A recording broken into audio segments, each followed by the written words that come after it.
Hi, and welcome to today's episode of Financial Fluency. Today, I'm here with Regina Huber from Transform Your Performance. Regina, thanks for joining us. Thank you so much, Jen. I'm so excited and thrilled to be here today. Well, I am happy to have you here, and I am really interested in both the name of your company and the title of a talk that I saw when I was looking over your background, which was called Choreograph Your Success.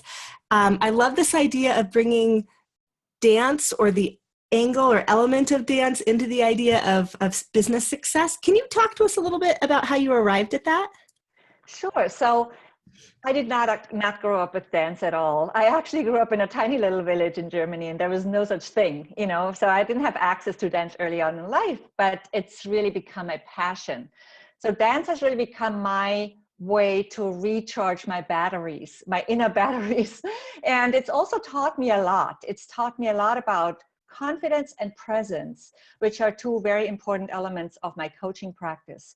And my passion for dance sort of flows into that. And that's how I came up with the idea of explaining when I give a talk, for example, I explain my system, Powerful Leadership Transformation, or PLT, through the eyes of a dancer. And that's how I came up with that talk title as well. So it's really, I really think that there's a lot of wisdom in dance, and we can learn a lot from dance. And you also mentioned my company name, Transform Your Performance. So we have performance in dance, but we also have it in business, right? It's a very general term, but it's really present in all areas of our lives. Yeah, in some ways, I mean, this is a performance. Here, we're recording audio, video. There's so many ways in which we perform, even when we don't always think of it that way. But, as I was thinking about the dance element, one thing that I really like, particularly in the kind of dances where you have partners, say like ballroom or salsa or something, you have these sets of steps that you learn. But then as you get more and more confident, you can improvise within the framework. So is that part of what you work on with people? So it's definitely an important element. I talk a lot about the relationship between leader and follower. So if you want to be an effective and respected leader, you have to really have that presence. You have to have the ability to lead people. You have to be determined. And, it all flows together into this leadership skill of being able to communicate what you really expect, but also being the example and leading with example, not so much through your words, but through your example.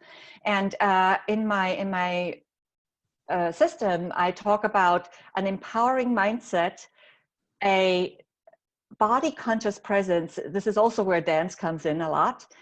Your distinctive uniqueness and effective action as a result of the above. So when you have all of these, you can be an effective leader, both in dance and in business.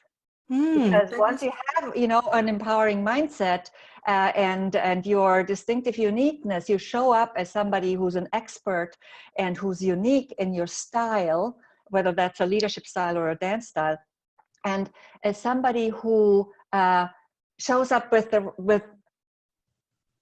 the right energy and the right body presence, that's when you actually can lead somebody, because then they also know who you are. You also show up with authenticity in both areas, right? So people actually can realize who you really are, who are they dealing with, and that's when they actually want to follow you. Do you coach both men and women? I do, but I mostly work with women. Okay. I do focus more on women. Well, I was thinking in terms of the dance metaphor that we're going with, and again, if we're looking at partnered dances, for a lot of women are usually relegated to that following position in a two-person dance. I went to an all-girls school. I went to Bryn Mawr, and I took ballroom dance, and because I was tall and pretty strong, I ended up being a male partner. Okay, awesome, yeah. Which was a really interesting experience to learn the male side of ballroom dancing. And it does feel very different than going into, I mean, not that I'm an expert by any means, that's all the dance I ever did in terms of partner dancing, but but then in casual life, times I've danced with people where I'm led by someone else. It's a very different experience. Right. So I do believe that it's a great thing to learn both, both in life and both and in dance. So in dance, even if you're not an expert as a leader, and I wouldn't even say it's male female, because it's it's just whoever takes the leader role, right? So basically, we are leaders in some areas of our lives and we are followers in others, or we are leaders in business for some specific topics, but we are followers in other topics because we are not the experts in those topics, right? So it's okay to be both, but we need to decide, where do we want to be the leader? Where is it important to us, according to our, or aligned with our purpose and with our vision for ourselves and for our lives. And it's always a great experience to have both. In dance, it teaches us a lot to be in both roles, right? Not at the same time, but so in dance, for example, I think I'm an excellent leader in follower in dance, right? So that's why in partner dance, the men I dance with usually like dancing with me, because I really have learned through, especially through Argentine tango, I have learned to become a really good follower, and also through samba de gafieira, which is a very intricate type of samba in Brazil when I lived there.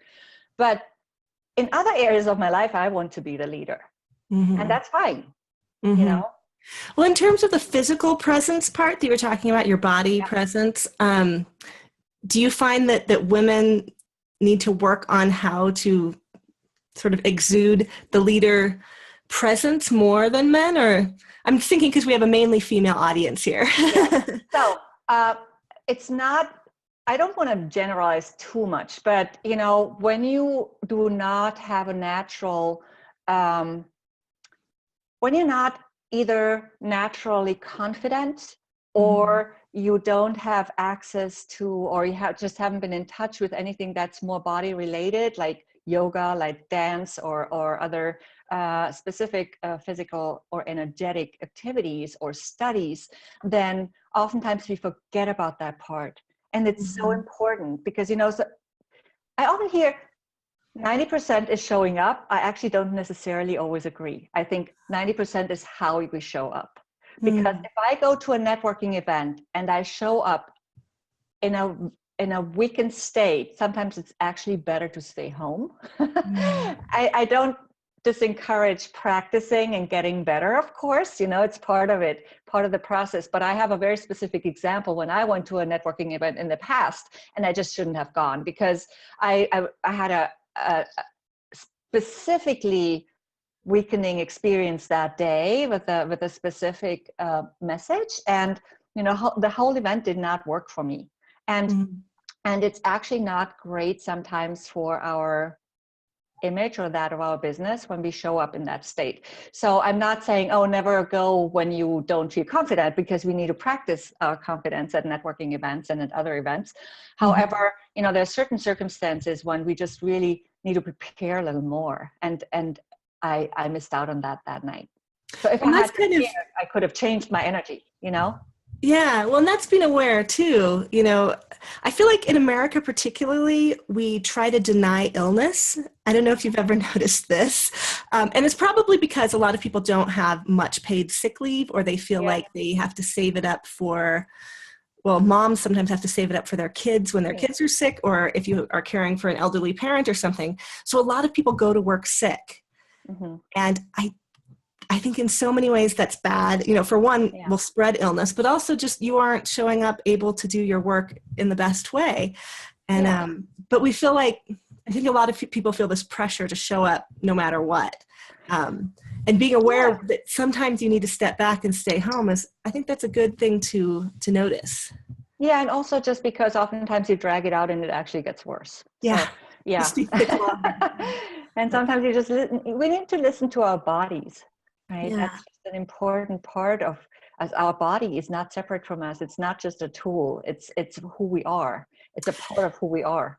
I was talking on another podcast that I co-host with two friends, and one of the women in there talked about this idea of, she used to think of her body just as a place to rest her head.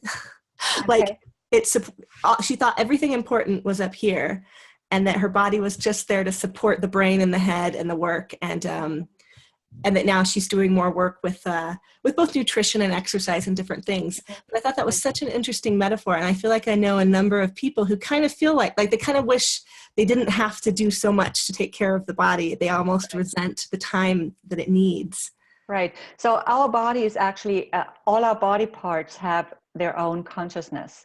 I studied a lot of holistic healing on the side, and that's also where I studied a lot of mindset related topics. And I got fascinated with our subconscious mind and how it impacts every single part of our lives, and how actually it oftentimes limits us. And, when we are off balance, either with our conscious or our subconscious minds, that's when our body starts when we start seeing the effects on our body, right? Mm-hmm. And that's when and our body, our mind is not entirely in our head. That's a misconception.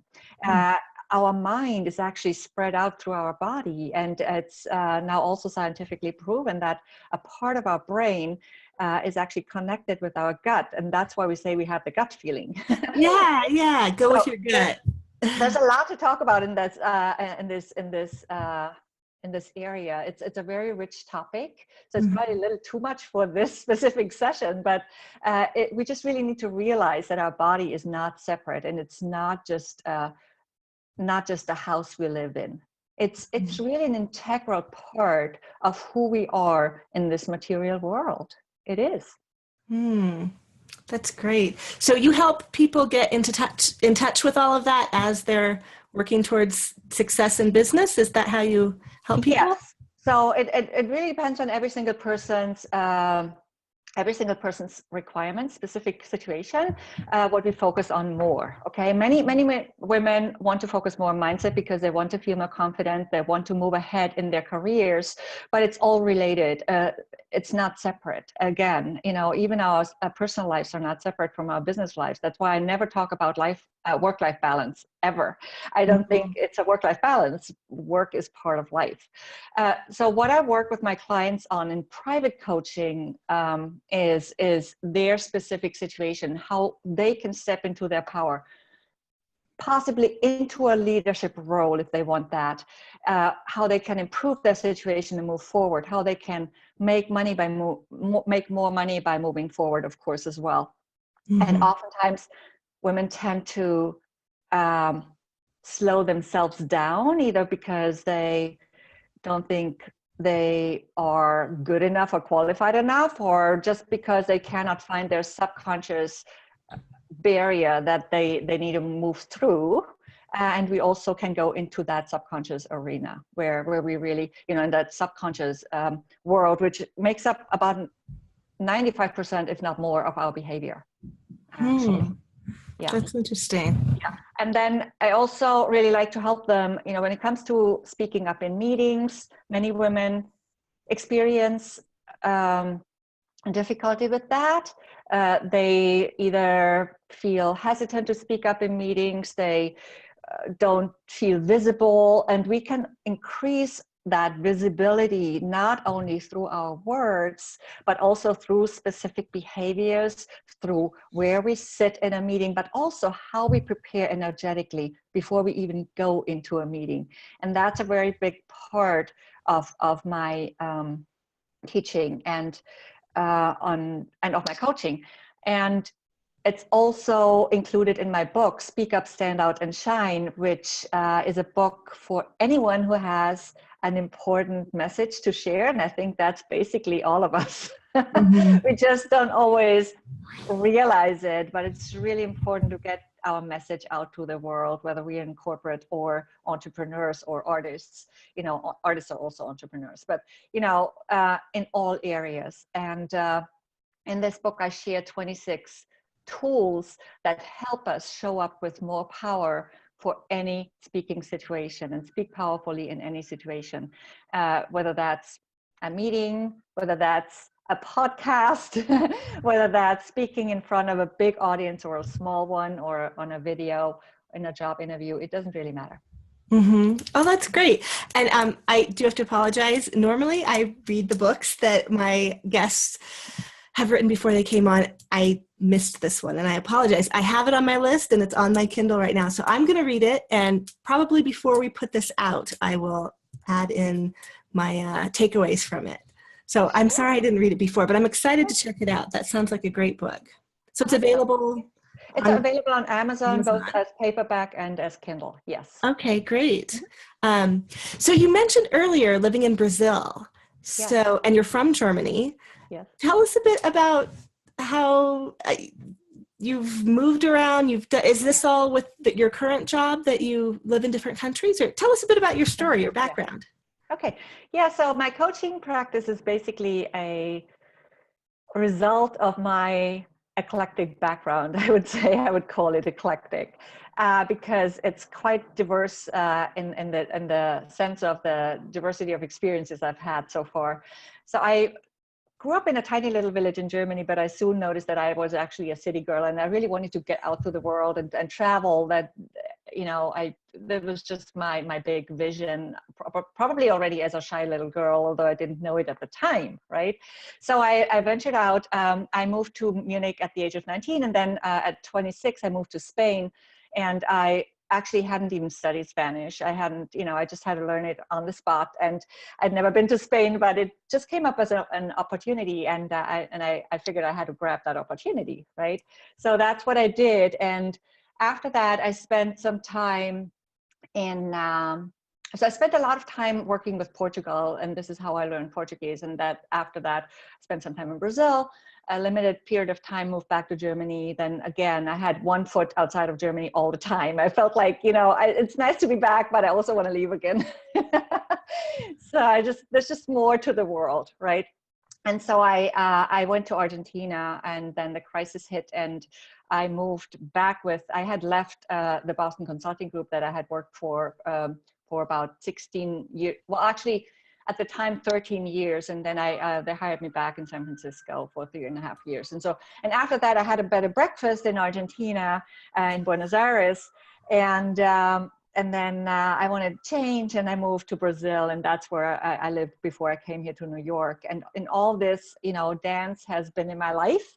And I added on some very major holistic studies and mindset studies in the process. And that's how I came up with this entire concept. It's basically really a result of all of that.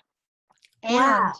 And an ultimate trigger, which caused me to move here, which was a not so pleasant experience with a business partner in Brazil, a fraudulent business partner. And it taught me a lot. It actually made me make a major mindset shift at the time. So I was finally applying everything I had learned before, and I was learning more in that process about mindset. And it helped me to get my power back after a very, very, I would say, devastating and extremely painful experience that cost me my business in Brazil and a lot of money and time. But, it's also been the ultimate trigger to move here and to create what I have created and to create more in the future. What was the business in Brazil? So it was a wellness and dance studio. And the thing was, it was in the name of my business partner. So I was using his brand name, and that was the problem, because then there was a fraudulent situation. So I couldn't really, maintain that relationship. So, that's difficult. It was a difficult situation. A lot of energy went into it at the time, but I'm now in a different place. And eventually we always see after the experience, while we're in it, we don't see the benefit of it, but after the experience we do, and everything is a lesson, nothing is a failure. So everything is a stepping stone. When I look back and think I would be working in this space, it would be certainly an enriching experience, but I'm a free spirit. I need to be out. I need to be outside. I need to be speaking to the world. That's really who I am. And that's another learning from this experience. Well, it sounds like you've certainly traveled a lot and tried a lot of things. That's an amazing story, just of all the businesses and all the countries you've lived in, the languages you learned. How many languages do you speak? So I speak five, and I like to say 5.5, a little bit of Italian, but only in Italy. but yes, five. Mhm. Wow, that's fantastic. Now, that's something a lot of people dream of being able to do, is to travel the world. You know, we have all these laptop lifestyle ideals where people want to take their business and work on a laptop from a beach somewhere and go to Buenos Aires and take tango lessons and, you know, some of these Tim Ferriss 4-hour work week ideas where you set up a business and then you can go and travel the world. You are already traveling the world to start with. I am. I think, you know, one continent that's still very big on my list is Africa. I love African music. I love African dance. I have now made, through my very diverse contacts, through my dance and my cultural interests, and also through living in New York, of course, and living in other places, I've made a lot of contacts, and I'm making some very important and interesting contacts in Africa, because that's certainly something that's been on my horizon for some time now. It just needs to somehow materialize. I have some other priorities right now also, but it's certainly something to. What are the plans for Africa? Let's hear. What are you planning? Yeah, so they are, they're right now, they're a dream and a vision. So I would love to teach and speak also using my languages. They have to be put to the best use in the service of humankind, in service of women and female leadership. I also collaborate with Take the Lead Women, by the way, which I didn't mention earlier. And I'm also now actually collaborating with Alicia Silberg. She's actually from South Africa, and she's a she has some global groups, a global pitching group for entrepreneurs, and now also a smaller global women's group, and I'm a part of that. So I'm very excited about this collaboration project. I'm all for co-creating. So I really want to spread this spirit of co-creating, also of the idea that we need balance in leadership. It's not either male or female. We need to co-create as male and female. And once we have that balance or get closer to it, I think it will be much easier to really move through all the challenges of poverty, of, get to a more peaceful state and create more peace in the world. So this is sort of the bigger scheme, and it sounds like a huge vision, but we all can contribute in our small ways. And this is just something that I would like to do. And I haven't learned these and practiced these languages for nothing. I think they need to be used in sort of a higher sense and for my bigger purpose. So that's what I look forward to for now. I also look forward to working and speaking at more corporations. I focus a lot on financial companies, because financial services companies, because they are traditionally also more male dominated. I have an event coming up in New York on the 9th of February. The date and venue are still to be confirmed, but that's what it looks like right now, the 9th of February. And I want to be speaking to more students, because I also think that, the younger we become aware of how important mindset is and awareness is, and our negotiation skills are, the earlier we can make that shift, that power shift in our lives. So, I totally agree.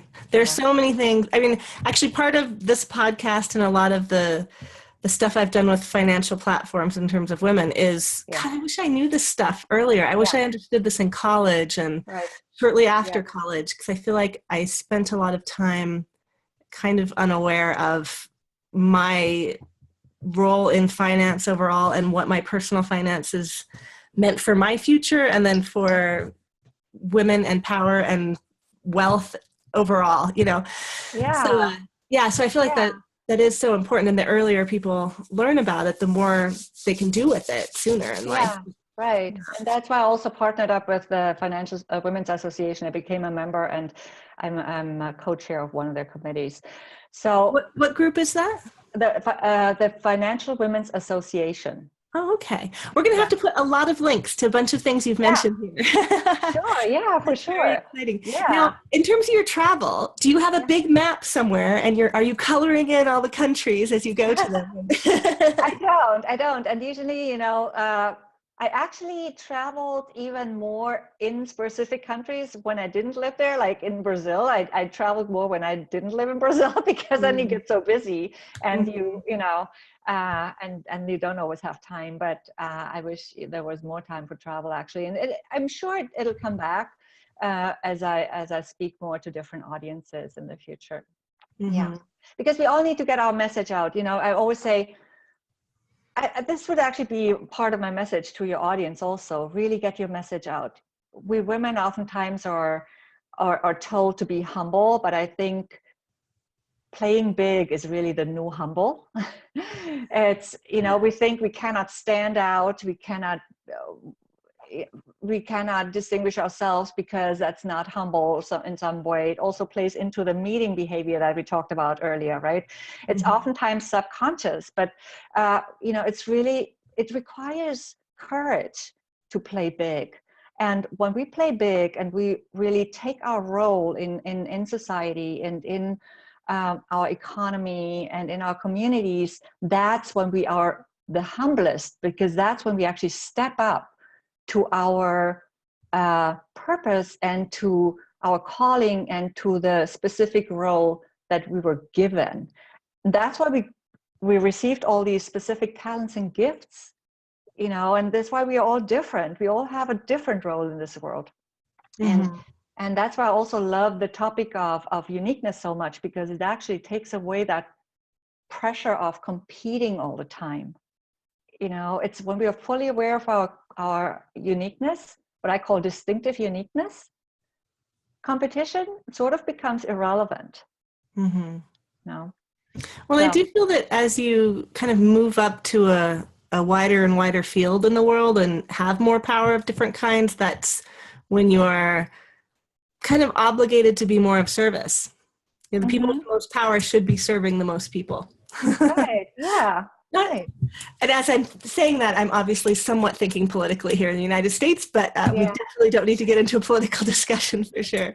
But yeah, I mean that the highest leaders are the ones who are supposed to be serving the most people. Right. So as you gain more platform and more ears listening to you, you have more of a responsibility to help everybody. And I actually also believe that, a lot of frustration and depression actually comes from not pursuing this service, not pursuing our purpose enough. Because when we don't, we end up feeling a void. And that void oftentimes leads to frustration, and in specific cases also to depression even. And when we actually, take a moment and think what we really want to do, what we really here to do, and we pursue that purpose, then this feeling of void goes away, and we can really step into our power. And as you were saying that, I was just thinking about sort of the studies that look at the physical side of depression and how, movement and exercise can help release endorphins and sometimes can be as good and as effective as antidepressants. Just thinking about what you were saying with dance and body presence and all of that. Yeah. So dancing is proven, dancing and singing actually also is proven to release oxytocin. Oxytocin is our love hormone, or our, bonding hormone. It has many names. And it's released not only by the physical contact with another person in partner dance, but also just by the joy factor of moving, of dancing, of the music, of singing. So the more you do, in that sense, the better. I talk about it in my book also very briefly, and I wrote an article about it in the past. It's really about doing what you love to feel better. Oftentimes we need to bring some fun into our lives, just as we need to bring some fun into our speaking, especially when we speak in front of an audience. We cannot just deliver content. It's about making that connection with the audience, and the better we feel about it, the better they will feel about it. And the more we believe in ourselves and what we are saying, what we are communicating, the more they will believe in it. So it always starts with us, but it's about them. So we need to prepare in a certain way and for any speaking situation really, but some speaking situations are more challenging than others and they require specific preparation. So it's important to prepare, not only rehearse the content, but prepare energetically, feel into your body, make contact with your body. And then that's what not only raises your confidence, but also enhances your perceived presence, the way you show up, the way people see you. And you actually also become more visible in meetings when you do this. You know, I'm sure we've all experienced both types of talks, the kind where someone just delivers content with you and there is no connection really. And then the kind where you feel like that person's making eye contact just with you, you know, maybe a few other people too, but you feel like they're talking right to you. And afterwards you feel like they're your friend, or you know that, you know, I've had that happen a few times where when I've been in New York sometimes, and once I ran into someone and I instantly recognized him at the bar and I was like, oh, hey. And it was Mike Myers, the actor. Yes. Which of course I felt so silly afterwards, but like I couldn't place where I knew this face from, but he was so familiar because I've seen him in movies and I felt so, you know, I felt like I was seeing a friend. Right. And obviously for him, I mean, this must happen to celebrities all the time because we get so familiar with them. And I felt really embarrassed later. I was like, I can't believe I knew this person. It's very good. It's very good.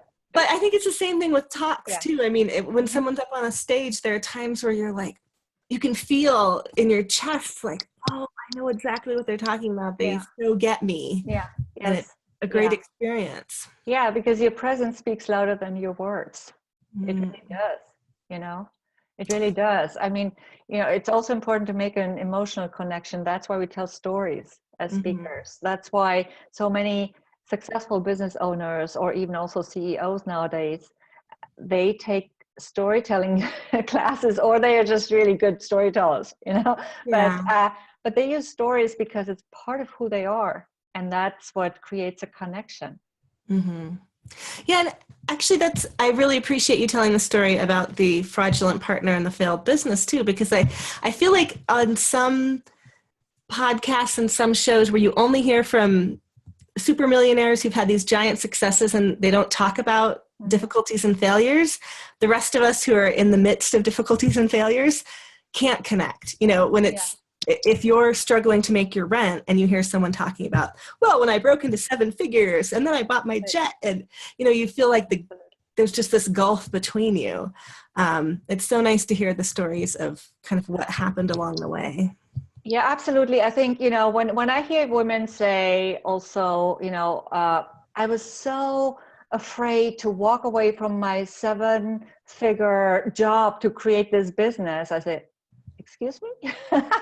That's not a risk, you know, because you already have all this money in your back, you know, in your bank account. It's not a risk, honestly. I don't see that as a risk. I took, you know, not to bring it back to me, but many people took much bigger risks in their lives. I mean, I certainly also was making really good money at a point, but I also lost a lot of money in the process, which created a totally different situation for me, where I had to cope with a completely different challenges and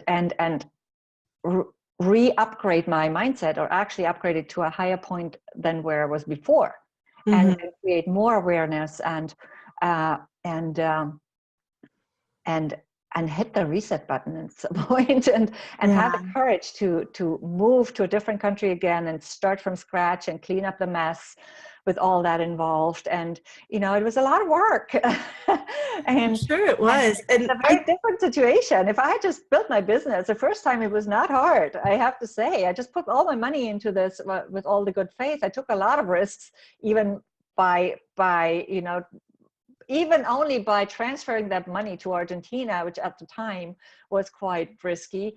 But, you know, I didn't see it as such because I had all this money in the background. You know, it's a very different situation to what many, many women and others as well. I mean, of course, every single group is included in this statement, but many others have to deal with oftentimes. Yeah, that is true. Well, and I feel like here in the States, what a lot of women struggle with is this period of time, the child bearing and rearing ages, if you do off ramp in some way. I mean, it's such an interesting topic because I have children with special needs. So I'm particularly, my audience started with women who have children with special needs, which just means we didn't necessarily choose to take ourselves out of our career path. Our children's needs were such that we needed to be there, or we weren't able to give the care, or we couldn't get the time off. You know, all those kind of things came into play, and then the extreme expenses of having kids with special needs when insurance and healthcare in the U.S. are so difficult to navigate. So I feel like a lot of women don't necessarily choose certain parts of their situation, and then looking at how to then go from that not entirely happy situation, possibly financially and career-wise, to building something from home, you know, being self-employed, trying to figure that out. It can be very difficult. But listening to you talk about doing businesses in different countries, my mind is kind of reeling just with all of the tax implications, the legal implications. I mean, that sounds like a lot to learn for each country. I'm sure it's very different. Just buying real estate in different countries can be risky and difficult, because so, you know, I remember when the government in Spain changed, and my husband's British, so we go to England a lot, and his family travels from there a lot. But a lot of British people we knew had holiday homes in Spain.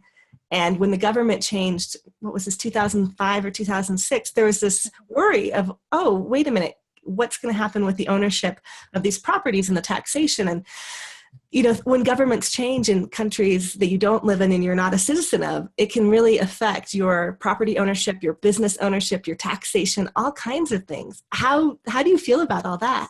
Okay, so the most taxing, because we're talking about taxes, the most challenging part for me was always corruption, because I do not deal well with corruption and I don't give into it. Yeah. I feel very strong about that. So that was really, really challenging.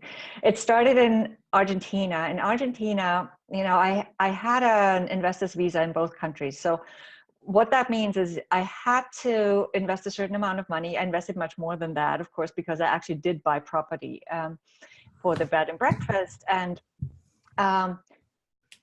so you have certain rules, right? You have to comply with those visa expectations.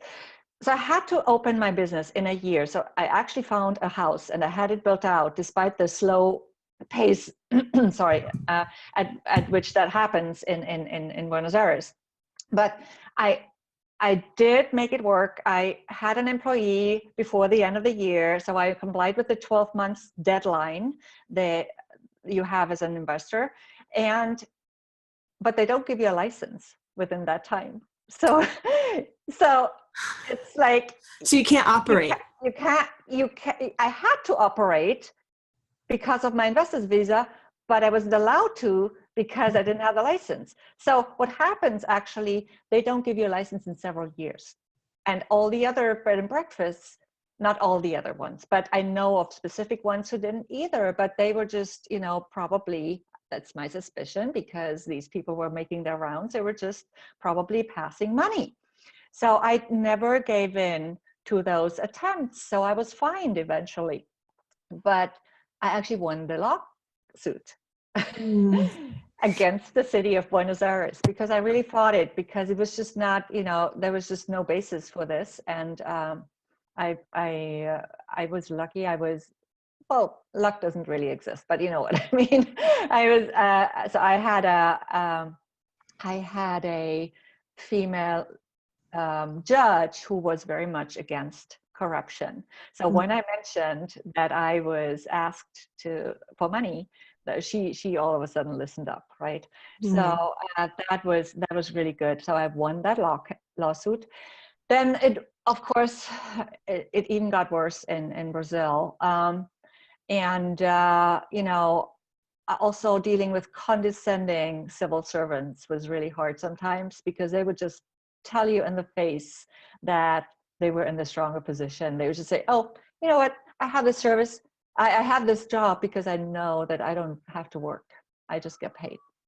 Like I heard these things in my face, and you have to deal with them. And bureaucracy in Brazil is extremely expensive. It's very intricate. You never know what to expect. It's extremely expensive. It's not the only country where it's like that, but it's just the country where I experienced it. Mm-hmm. So I had to deal with all that part. So that was the hardest part for me, really dealing with all these. For the one part, dealing with the amount of bureaucracy and all the high fees, of course, involved. And on the other hand, also specifically dealing with these attitudes. Yeah, that sounds Make really difficult. paperwork disappear if you didn't pass money and all these things. And I never did. So I had to deal with the consequences. Were you able then to get your money back out to sell the house and sell? I did, but it was of course at a loss. What's more important than the immediate loss is really because of all this amount of bureaucracy, you have to spend a lot of time and energy. I was traveling back and forth constantly for a year and longer, but during the first year a lot, to just even sort out all the cleaning up the mess, basically, in one in one word.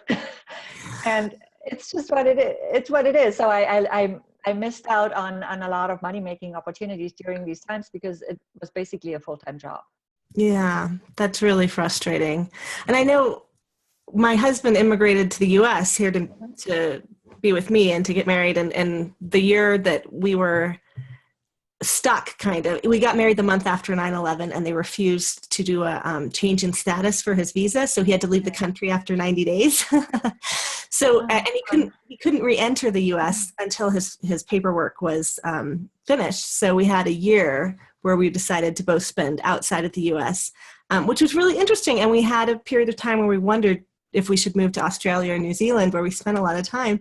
But it seems so daunting to start businesses in other countries. I mean, what you've just told me, well, I hope Australia and New Zealand wouldn't be quite as difficult, and we would have English speaking in its Commonwealth. But yeah, that always kind of put me off a little, is just so many things that you don't have control over, especially in terms of government and bureaucracy. And then not being a citizen. So really you can't vote towards anything. If you're not a citizen, you can't, you don't have, well, I don't know how much power citizens have in Brazil or Argentina, but you'd have even less, it seems like. Yes, of course, because, I had an investor's visa, so everything was really tied to my visa. My residency permit was also tied to my visa. So with the business, it went away. So I didn't even have a choice to really stay after I was there 3.5 years. So it's, I really loved Rio de Janeiro, but also on the other hand, I know now that my place is now here. And this was a stepping stone. It was an important phase in my life that prepared me for where I am now. And that's how our lives progress in general. Every single phase, even if we can't see it while we're there. So oftentimes people say, oh, I don't really want to be in this job. But, right now, well, then prepare for something in the future. Don't just leave your job, okay, without knowing what to do. But prepare for something in the future and take this job, as a way to really prepare for that and make the most out of it in that sense. Right. Mm-hmm. And then it also automatically becomes more satisfying while you're still in it. Mm-hmm. Well, that is great. And we're a little past the time I usually do, but I think this has been a really great interview in terms of, so many things now. We've explored overseas businesses, bureaucracies, presence, dance, speaking. Thank you so much for joining me today. I really appreciate it. And if anyone wants to get in touch with Regina, we're going to put links to her website and her book and a bunch of the things that you mentioned as well. Okay, awesome. Yeah, I would love that. I would love to be in touch with your audience, with you in the future as well. So let's keep in touch. It's been great talking to you. I really enjoyed the experience. So Me too. Thank you so much. All right. Have a great day. You too. Bye. Bye.